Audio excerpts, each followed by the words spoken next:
First তুমি এখান থেকে লাইন নেবা, এল লেখে এন্টার, লাইনের শর্টকাট কি এল লেখে এন্টার, ফার্স্ট পয়েন্ট ক্লিক। এখান থেকে আমরা 4 ফিট 6 ইঞ্চের একটা লাইন নেব। এখন এটা জুম করবা স্ক্রল বার দিয়ে। এখন এটা ডাইমেনশন চেক দিবা, ডিএলআই লেখে এন্টার, কি লেখে এন্টার, ডিএলআই লেখে enter, first point second point.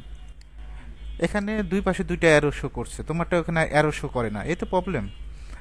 এখন হ্যাঁ হ্যাঁ, এখন এই অ্যারো নিয়ে আমি একটু বিস্তারিত আলোচনা করি।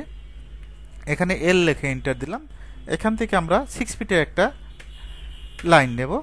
এখন আমরা ডি লেখে এন্টার, কি দিবা ডি লেখে এন্টার, মডিফাইতে যাবো, কোথায় যাবা মডিফাই, মডিফাই থেকে স্যাম্বল অ্যান্ড অ্যারো নামে একটা অপশন আছে দেখছো।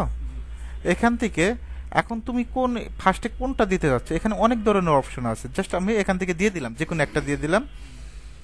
ওকে, set current close.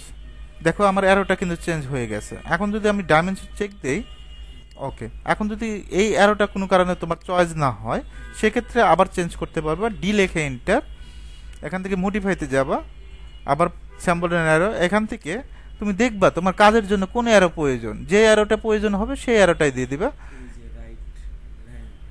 Right, right angle, ওকে, রাইট অ্যাঙ্গেলে ক্লিক করবা, ওকে দিবা, সেট কারেন্ট ক্লোজ।